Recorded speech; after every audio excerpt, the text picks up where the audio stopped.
Kampeni ya msaada wa kisheria, yani Mama Samia, ni utekelezaji wa mawazo, fikra na busara za Mheshimiwa Rais wetu Dr. Samia Suluhu Hassan, ambaye katika kuhakikisha kwamba wananchi wanapata huduma ya msaada wa kisheria alianzisha kampeni hii ambayo ni kampeni ya utoaji wa elimu kuhusiana na masuala ya kisheria, lakini pia kuhakikisha kwamba wananchi wanapata haki zao kwenye mazingira tofauti tofauti, ikiwemo kwenye masuala ya madai, ndoa na kadhalika, ambayo nitayasema hapo mbele.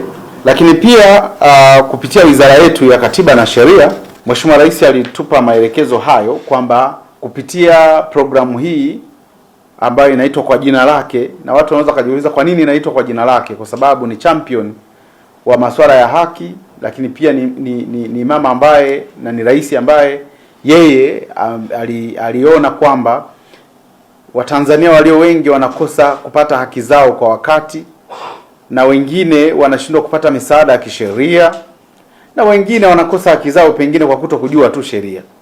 Kwa akasisitiza wizara hii ya Katiba na Sheria ianzishe mpango maalum ambao programu hiyo ikatambulika kwa jina la Mama Samia Legal Aid Campaign au msaada wa kisheria wa Mama Samia.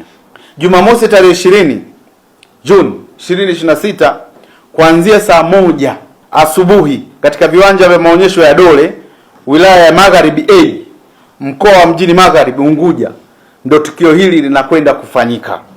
Mgeni rasmi anatarajia kuwa Rais wa Jamhuri ya Muungano wa Tanzania, Mheshimiwa Daktari Samia Suluhu Hassan, ambaye ni mgeni wetu rasmi.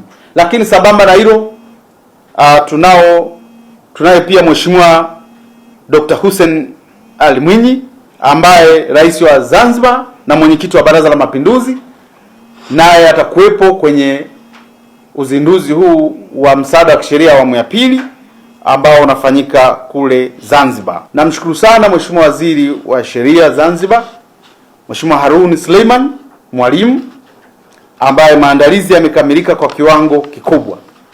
Kwa hiyo tunatarajia kwamba tukio hili litakuwa ni kubwa, na tutaendelea na utoaji wa msaada wa kisheria katika mkoa ule kwa takriban zaidi ya siku 10 ili wananchi waweze kunufaika na msaada wa kisheria. Baada ya hapo tunaanza kuzunguka mikoa yote ya Tanzania bara na visiwani. Tutoe mashaka tu wa Tanzania kwamba tutakuwa na maadvocate wa kutosha kwenye shughuli hii, na kwa bahati ni kwamba tunakwenda kushirikiana na taasisi mbalimbali ambazo wenzetu wa RITA watakuwepo, NIDA watakuwepo, kwa maana ya kwamba hadi vyeti vya kuzaliwa vitatolewa, lakini pia kwenye kufanya registration ya vitambulisho vya kawaida vya NIDA na kadhalika.